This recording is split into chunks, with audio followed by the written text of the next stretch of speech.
Madame, Monsieur, bonjour. Bienvenue dans votre journal. Dans ce journal, nous vous proposons la synthèse du discours du ministre d'État en charge de la fonction publique, du travail et de la protection sociale, Bassolma Bazi, livré lors de la 112e session de la Conférence internationale du travail qui se tient à Genève en Suisse. Dans son discours, il parle entre autres de l'engagement du Burkina Faso envers les principes de justice sociale et de solidarité édictés par l'Organisation internationale du travail OIT et de la mise en œuvre du plan national de développement pour stabiliser le territoire, améliorer la gouvernance et organiser des élections libres. La synthèse de son discours au début de ce journal. Notre actualité d'aujourd'hui nous mène aussi en Côte d'Ivoire. Vous entendrez dans cette édition le président de la Confédération des fédérations nationales de la filière bétail-viande de l'Afrique de l'Ouest, Issaka Sawadogo, s'exprimer sur des manifestations qui ont eu lieu suite au déguerpissement du marché de bétail de Port-Boué à Abidjan en Côte d'Ivoire. Je vous le disais en titre, la 112e session de la Conférence internationale du travail bat son plein à Genève en Suisse. Le Burkina Faso est présent à cette rencontre annuelle à travers son ministre d'État en charge de la fonction publique, du travail et de la protection sociale, Bassolma Bazi. Le résumé du discours de Bassolma Bazi avec Ketoura Simporé. Au cours de la 112e session de la Conférence internationale du travail OIT, le ministre d'État de la fonction publique, du travail et de la protection sociale, dans son discours, a mis en avant l'engagement du Burkina Faso envers les principes de justice sociale et de solidarité édictés par l'OIT. Il a souligné que malgré les défis posés par le terrorisme, le Burkina Faso reste déterminé à conquérir sa souveraineté et à promouvoir le développement social. Le ministre d'État a ensuite mis le doigt sur certaines pratiques injustes faites au niveau international. L'OIT doit tourner le dos à ces pratiques et promouvoir la dignité, l'intégrité et l'honneur au risque de disparaître. Le ministre a annoncé les priorités du Burkina, notamment la sécurité nationale, la bonne gouvernance et la réconciliation nationale. Il a exprimé sa solidarité envers le Mali et le Niger, pays membres de l'Alliance des États du Sahel AES, ainsi qu'aux États partenaires qui soutiennent le Burkina Faso dans son élan de souveraineté pleine et entière. Un rappel, la conférence internationale de l'OIT débutée le 3 juin dernier se poursuit jusqu'au 14 juin prochain. Direction Tougri, les ressortissants de Tougri soutiennent la résilience de leur population. L'association des ressortissants de Tougri a ainsi offert du matériel de protection et de communication aux VDP de la dite localité qui ont aidé à la réinstallation des populations dans cette zone. C'était le week-end dernier en présence de Germaine Faram. C'est pour encourager la résilience des habitants de sa localité que l'association des ressortissants de Tougouri, commune située dans la province de Namatenga, a apporté ce don au VDP. À travers ce don composé de riz, de chaussures de protection et d'appareils de communication, l'association entend encourager les VDP qui ont œuvré à la réinstallation de leurs parents après leur déguerpissement en mars 2023. Nous sommes tous nés à Tougouri. Et après ces activités de réinstallation de nos PDI, nous avons jugé nécessaire de faire une collecte pour pouvoir réunir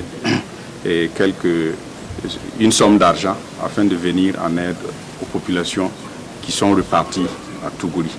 Donc ça, c'est un premier lot de matériel que nous voudrions dédier au VDP parce que c'est grâce à ces personnes qui ont donné leur vie pour défendre la commune que la commune est toujours sur place à Tougouri.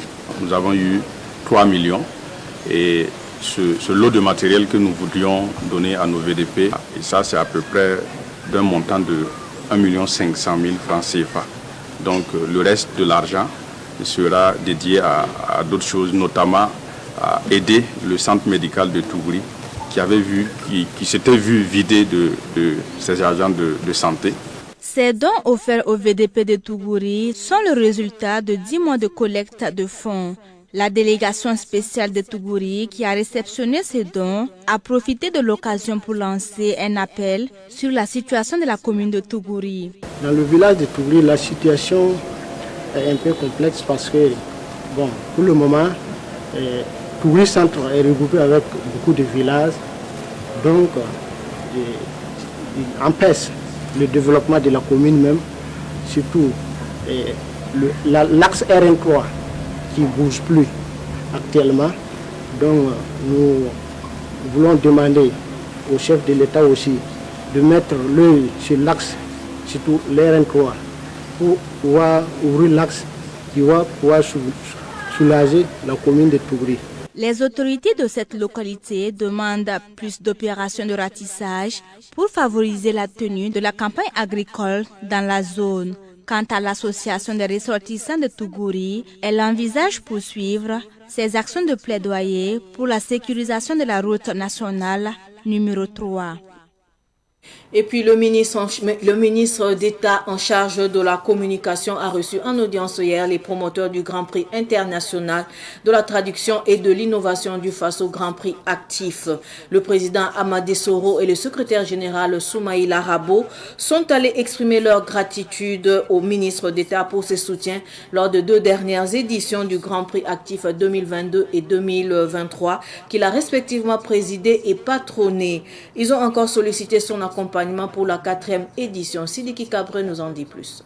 Cette visite de courtoisie avait pour objectif de remercier de vive voix le ministre d'État pour son soutien lors des 2 dernières éditions du Grand Prix actif. Les organisateurs ont également profité de cette occasion pour discuter des préparatifs de la prochaine édition et pour solliciter une nouvelle fois l'appui du ministère afin d'assurer le succès de l'événement. Au terme de l'audience, le ministre a réaffirmé son engagement aux côtés du Grand Prix actif, exprimant sa volonté de continuer à soutenir cette initiative qui accompagne la promotion des langues nationales faites par l'État. Cet engagement a été accueilli avec satisfaction par les promoteurs de l'événement. Le ministre d'État nous a rassuré de son soutien.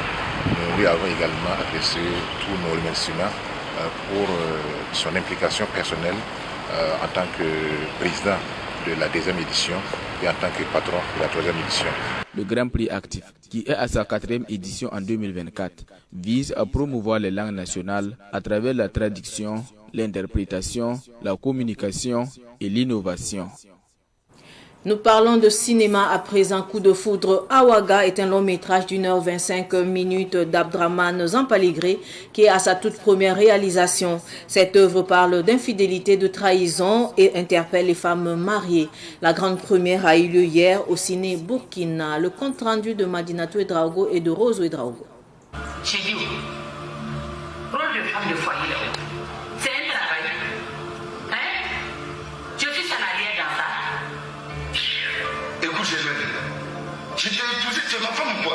Le film Coup de foudre Awaga raconte l'histoire d'un artiste qui, après plusieurs tentatives, réussit à obtenir le numéro d'une dame habituellement catégorique.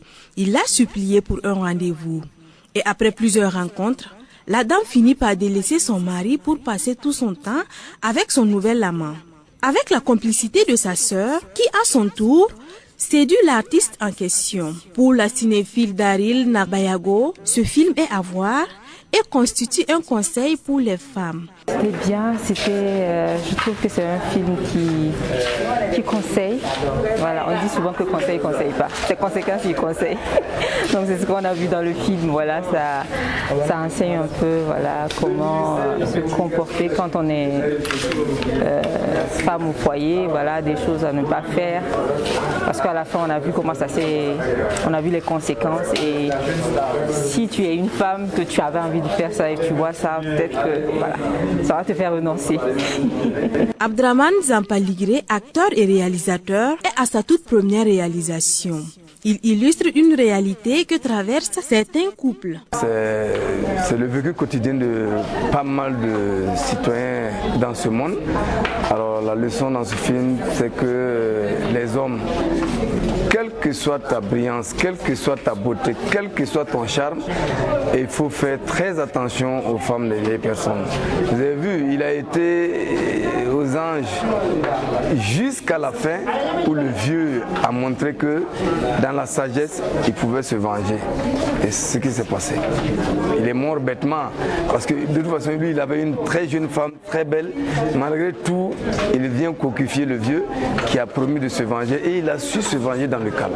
Passant de technicien et acteur à réalisateur, Abdraman Zampaligré considère ce film comme un succès personnel. Une évolution positive. Tu démarres démarres en bas et puis tu vas crescendo. Je pense que pour moi, c'est une évolution positive et je pense que si la chance veut que je reste dans ça, je vais continuer à jouer comme comédien et à être réalisateur producteur en même temps. Coup de foudre à Ouaga est projeté au Ciné Burkina jusqu'au 23 juin prochain. De leur côté, les commerçants installés dans la bande verte à Bissiguin, dans l'arrondissement 8 de Ouagadougou, étaient en mouvement en fin de semaine. Ils ont manifesté leur mécontentement contre un projet de déguerpissement décidé par les héritiers de Malik Zoromé. Les dits héritiers détiennent les documents de paternité du terrain litigieux. Siblinan Kelsey était à ce mouvement d'humeur. Voici son reportage.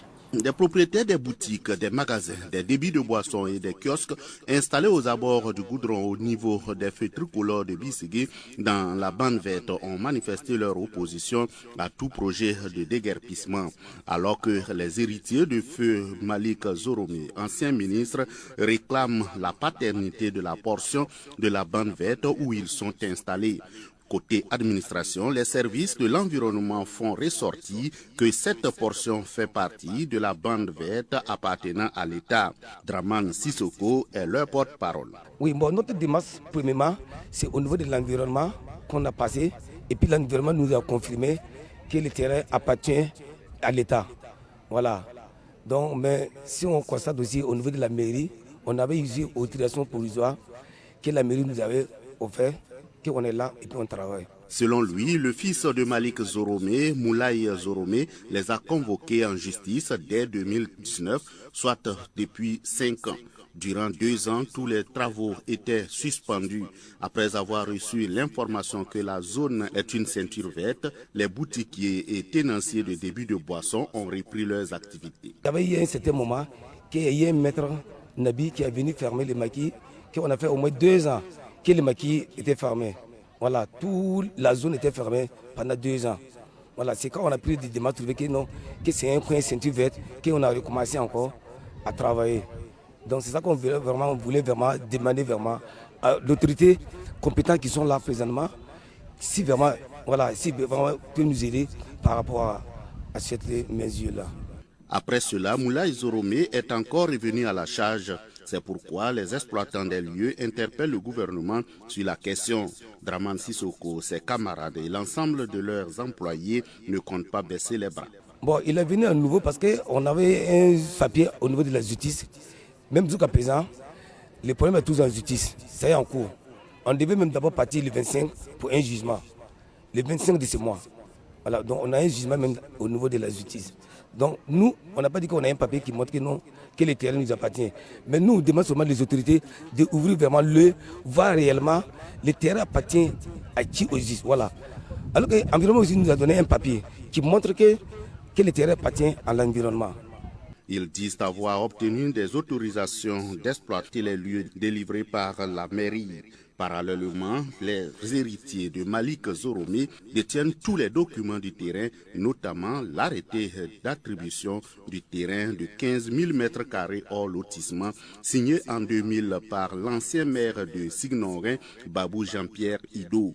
Ce terrain est limité au nord par un terrain vague, au sud par la route de Waïgouya, à l'est par la ceinture verte et à l'ouest par un terrain vague.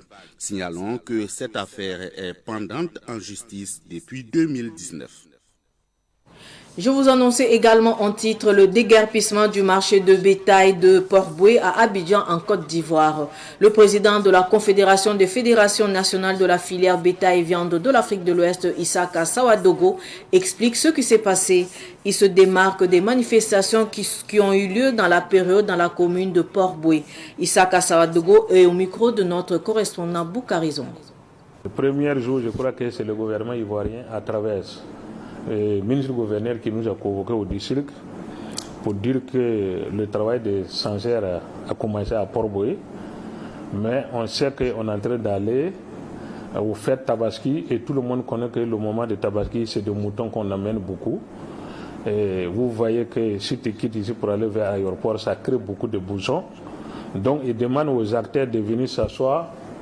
On va faire des propositions pour qu'on puisse déménager et ce marché-là Et c'est dans ce cadre-là que nous sommes partis répondre. On a échangé, il y a eu de bons échanges et on s'entendit. Parce qu'ils ont dit qu'à Niamey, il y a au moins 248 hectares qu'on a prévu pour construire un battoir modèle. Et puis aussi, en effet, au moins 100 hectares pour mettre un coin où, quand les Allemands arrivent, ils vont brouter, boire de l'eau. Et on a jugé que c'est bon. Mais ce n'est pas un travail qu'on peut le faire à 1 mois, 2 mois. C'est un travail qui peut partir jusqu'à 2 ans, 3 ans. Donc, ensemble, on a proposé l'ancien casse d'Adjamé. Et quand on a fait cette proposition, le gouvernement ivoirien a accepté. Et sur place, ils ont demandé, mais qu'est-ce qu'on doit faire dans l'immédiat pour que vous partez là-bas? On a dit d'abord, il faut aller ménager le coin, mettre l'eau et puis mettre lumière. C'est ce qu'ils ont fait. Maintenant, par rapport à la greffe, moi je suis surpris et fort étonné parce que je n'étais pas là. Moi j'étais à Lomé lors de notre assemblée qui s'est passée le 30 et le 1er. C'est là-bas que nous tous on a vu dans les réseaux sociaux qu'il y a eu une greffe qu'on a organisée à Abidjan. Il y a eu des cases, ils ont brûlé de voitures. Parce que ceux qui ont fait ça, ils ne font pas partie de notre organisation. Notre fédération nationale, pour eux, là, c'est l'Union régionale des éleveurs de Côte d'Ivoire.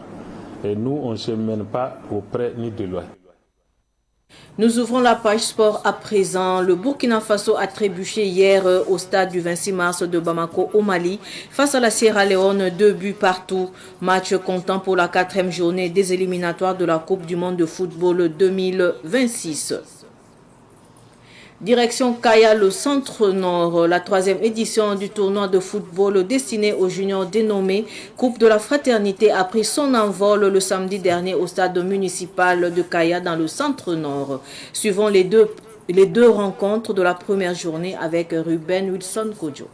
Le match inaugural mettait aux prises Olympique FC de Kaya à l'établissement Saint-Poré et Frères Ezif. Pour sa première sortie, Olympique FC de Kaya, bien en jambes, a battu son adversaire du jour par 2-0. Le promoteur veut passer par ce tournoi pour rassembler la jeunesse du San de Matenga.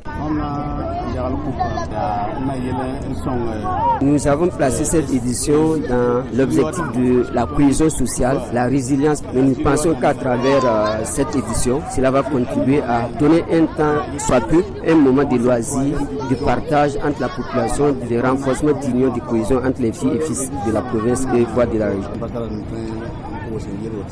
L'artiste musicienne burkinabé Abibou Sawadougou a représenté Zalissa Compaoré, marraine de ce tournoi au lancement de cette édition. Je prends la parole au nom de la marraine, Madame Compaoré Kanajou Zalissa. Voilà, elle a accepté parrainer cette édition parce qu'elle sait que le football c'est un facteur de cohésion sociale. Le football ça rassemble beaucoup la jeunesse. Le football contribue au développement du Burkina Faso. Voici les raisons qui ont motivé la marraine à accepter d'accompagner cette présente édition. Le premier responsable du sport dans la région du Centre-Nord félicite tout simplement le promoteur de ce tournoi qui vient donner une chance aux jeunes de se découvrir. C'est une très belle occasion que le promoteur offre au monde du football. Et je pense que la Ligue du Centre-Nord devrait en tout cas vraiment profiter de cette occasion. Dans ces dernières années, la région peine à se faire une place honorable au plus haut niveau de notre football. Voilà, nous n'avons pratiquement pas de club, ni en 2e division, ni en 1re division. Et je pense que pour remédier à cela, le travail qui doit être fait est un travail qui doit commencer à la base. La 2e rencontre de cette première journée, jouée le dimanche, a vu une large victoire de Nongdo FC qui a laminé Zam Hotel par 7 buts à 1. Pour clore ce journal, nous restons à Kaya et l'école site Notre-Dame de Kaya dans la région du Centre-Nord a remporté le samedi dernier la première édition de la coupe du directeur diocésain de l'éducation catholique de Kaya sur le terrain de l'église catholique. Ruben Wilson Kodjo a suivi cette finale. Voici son reportage. Au total, 5 établissements scolaires étaient au départ de la première édition, de la coupe du directeur diocésaine de l'éducation catholique de Kaya, démarré depuis le 8 février dernier. Et après 8 matchs livrés, les écoles Notre-Dame A et Cité Notre-Dame se hissent en finale pour la 9e et dernière opposition de cette édition devant un public de grand jour. Après une rencontre de 25 minutes x2, l'école Cité Notre-Dame remporte ce duel par 2-0. Le premier objectif était déjà de permettre aux enfants de pouvoir se retrouver en dehors des classes. La satisfaction est totale, vu la mobilisation, l'engouement des enfants et leur combativité sur le terrain aussi. Amadou Compaoré, président de l'Union régionale des supporters des étalons Centre-Nord, co-parrain de cette finale, et Ousmane Zamtako, président de la Ligue de football du Centre-Nord, ont effectué le déplacement pour soutenir l'initiative. J'accompagne cette compétition avec fierté. Je suis toujours prêt à accompagner cette compétition parce que c'est notre rôle d'accompagner le sport en général. Tout d'abord, permettez-moi au nom de la Ligue du Centre-Nord, de dire un grand merci à la mission catholique. Le foot, c'est au niveau des jeunes. Donc vraiment, c'est une joie immense pour la Ligue du Centre-Nord. Le Centre-Nord ne dispose d'aucun club en première et deuxième division. Pour le directeur régional des sports et des loisirs du Centre-Nord, ces genres de projets peuvent ramener la région en division d'élite dans les années à venir. Il fut à un moment donné, la région du Centre-Nord a aussi fait sa participation dans le plus haut niveau du football. Mais je pense qu'avec le travail que les acteurs sont en train de faire sur le terrain, surtout avec les petites catégories, je pense qu'il y a un travail qui est en train d'être fait pour assurer la relève et je pense que dans les années à venir, il faut s'attendre en tout cas à compter sur le Centre-Nord en ce qui concerne la pratique du sport dans le haut niveau. Tous les clubs participants ont reçu des prix en nature et en espèces. C'est sur cette note sportive que s'achève ce journal. Merci de nous rester fidèles. Au revoir.